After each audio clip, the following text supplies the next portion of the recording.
Welcome to the channel. कल जो sharp selling आया तो यहाँ से ऑलमोस्ट मैंने कल आपको बताया था कि इसका मतलब ये नहीं है कि कल मॉर्निंग में जाके डायरेक्टली हमें पुट के साइड ट्रेड करना है। हमें टारगेट और स्टॉप लॉस आपको सब समझाया था और उसी तरह से मार्केट ने बहुत ही अच्छा रिवर्सल दिया।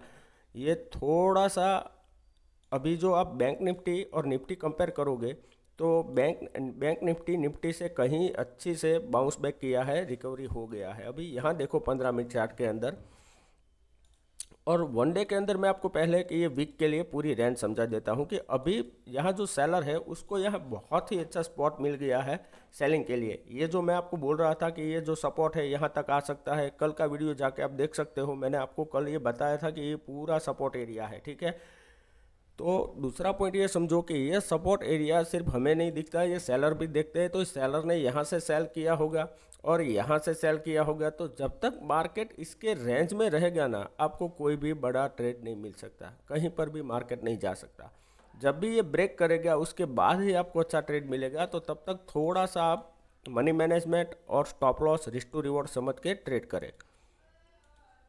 अभी बैंक निफ्टी का क्लोजिंग देखो 47,840 यानी कि 850 का ही समझ के चलो, और 394 पॉइंट यानी कि 400 पॉइंट अपर साइड ही क्लोजिंग आया है। अभी यहाँ थोड़ा सा 15 मिनट चार्ट में बैक आ जाओ तो यहाँ आपको एक पूरा रेंज समझ आ जाएगा कि यहाँ से ये देखो ट्रेंड लाइन ब्रेक किया, अपर साइड चला गया मार्केट और यही रेंज में घुमा और यहाँ लगातार ये एरिया का सपोर्ट ले रहा था। जैसे ही ये ब्रेक किया एकदम नीचे शार्प सेलिंग आया, लेकिन कहाँ तक आया, ये एग्जैक्टली पिछले सपोर्ट के आसपास ही आया और यहाँ से अभी अपर साइड गया, ये रेसिस्टेंस लिया तो रिस्पेक्ट दिया, फिर अपर साइड गया, ये रेसिस्टेंस दिया तो ये रिस्पेक्ट दे रहा है। तो अब ये जो ब्रेक करेगा ना तो फिर से ये अपर साइड कॉल के साइड जा सकता है, लेकिन कहाँ तक ये समझो। सबसे पहले ये जो 2 बार ये लेवल टेस्ट हो चुका है, यहाँ तक ही मार्केट आ सकता है। फिर यहाँ टाइम स्पेंड करने के बाद अगर ये ब्रेकआउट देगा तो हम एग्रेसिव क्वांटिटी में ट्रेड करेंगे। अदरवाइज ये वॉलेटिलिटी के अंदर हमें कुछ ज़्यादा स्टॉप लॉस हिट करके कुछ बड़ा लॉस कर लेना नहीं है, ठीक है। क्योंकि मार्केट आते जाते रहेंगे, आपको अपना सबसे पहले कैपिटल को सेव करने के अंदर फोकस करना चाहिए। अभी ये समझो कि मार्केट मान लो कि कल फ्लैट खुलता है यहाँ और अपर साइड मोमेंटम करता है, तो जब भी ये इस कैंडल का हाई ब्रेक करे, इस कैंडल का हाई है 47,923 और इस कैंडल का है 932 और ये लास्ट कैंडल का है 970। तो यहाँ आप समझो कि 47,950 जब क्रॉस करे तो आपको कॉल के साइड यहाँ एंट्री करना चाहिए। तो आपका यह क्या हो जाएगा कि यहाँ एसएल हो जाएगा इस कैंडल के नीचे और 1:2 का यहाँ आपको टारगेट लेना ही लेना है, ठीक है। तो इतना तो टारगेट आपको मिल सकता है। इसका रीज़न समझो, आप थोड़ा सा लॉजिकल ट्रेड करो यहाँ से कि यहाँ अपर साइड में रेसिस्टेंस कहाँ था, सेलिंग कहाँ से आया था, इस लेवल से। तो इस लेवल के आसपास तो आपको टारगेट मिलेगा ही मिलेगा। ये लेवल है 48,200 के आसपास, तो 48,100 के आसपास आयोगे ना तो भी आपको 1:2 आसानी से मिल जाएगा। तो इस तरह से आपको स्टॉप लॉस हो जाएगा इस कैंडल का और इस कैंडल के डबल का यहाँ आपको टारगेट मिल जाएगा, ठीक है। तो इस तरह से मनी मैनेजमेंट करके चलो कि 2 एसएल हिट हो जाएंगे ना तो भी एक ही ट्रेड में आपको अगले 3-4 ट्रेड के एसएल का आपको टारगेट मिल जाएगा।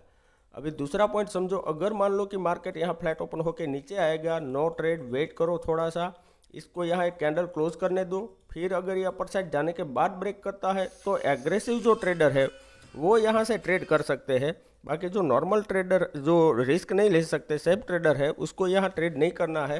क्योंकि यहाँ आपको जो सेफ ट्रेडर है उसको किस तरह से ट्रेड करना है वो मैं समझा देता हूँ थोड़ा सा यहाँ। कि यहाँ सबसे पहले एक आप ट्रेंड लाइन ड्रॉ कर लो, ठीक है। मार्केट यहाँ से नीचे आया, अपर साइड गया, फिर ये अगर ट्रेंड लाइन ब्रेक करता है तो इस लेवल पे आपको पुट बाई करना है और 1:2 का यहाँ आपको टारगेट लेके चलना है और वो आपको इजीली मिल जाएगा, ठीक है। अब ये हो गया नॉर्मल का बात। अभी हम गैप अप और गैप डाउन का समझ लेते हैं। मान लो कि मार्केट फिर से यहाँ खुल रहा है, ये 48,000 के आसपास, 48,100 या 200 बड़ा गैप अप खुल रहा है।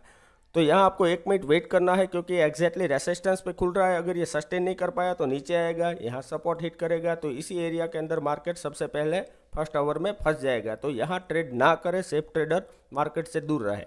अगर बाई चांस ये डायरेक्टली अपर साइड जाता है तो कॉल के साइड स्मॉल क्वांटिटी में ट्रेड करो, यहाँ एग्रेसिव क्वांटिटी में ट्रेड ना करो, क्योंकि ऑलमोस्ट यहाँ गैप अप हो चुका है। तो कॉल के प्राइसेस ऑलरेडी बहुत ज़्यादा हो चुके होंगे, प्राइस हाथ से निकल चुका है।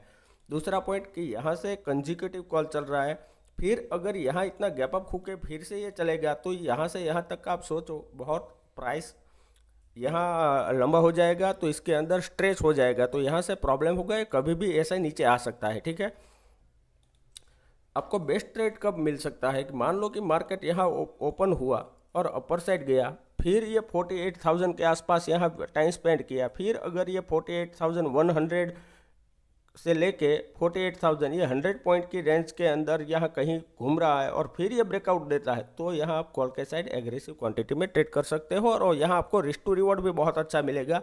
आपका स्टॉप लॉस सिर्फ यहाँ 30-40 पॉइंट का होगा और आपका टारगेट यहाँ आपको मिलेगा 80 से 100 पॉइंट, यहाँ आपको टारगेट मिल जाएगा। तो इस तरह से आपका जो सेटअप है, जो आपने पैटर्न समझा है चार्ट में, उसके हिसाब से जब ट्रेड आए तभी ट्रेड करो। अभी अगर समझ लो कि मार्केट गैप डाउन खुल गया, डायरेक्ट मान लो कि खुल रहा है 47,600 के आसपास, तो मार्केट में क्या होगा कि यहाँ नीचे ये सपोर्ट हिट होगा, अपर साइड यहाँ रेसिस्टेंस हिट होगा। तो यहाँ आपको सबसे पहले जब भी रेंज ब्रेक करे डाउन साइड, यहाँ कोई प्राइस एक्शन बना के या फिर अपर साइड प्राइस एक्शन बना के यहाँ ब्रेक करे, तो ही यहाँ कॉल के साइड या फिर यहाँ पुट के साइड ट्रेड करना है। अदरवाइज ट्रेड इग्नोर कर दो, एक दिन ट्रेड को छोड़ दो। ठीक है, अगर फिर भी कोई कन्फ्यूज़न है तो आप कमेंट करो, ताकि मैं और अच्छे से डिटेल में आपको वीडियो बना के दे सकूं। वीडियो अच्छा लगा है तो प्लीज़ लाइक कीजिए, शेयर कीजिए, कमेंट कीजिए। Thank you very much.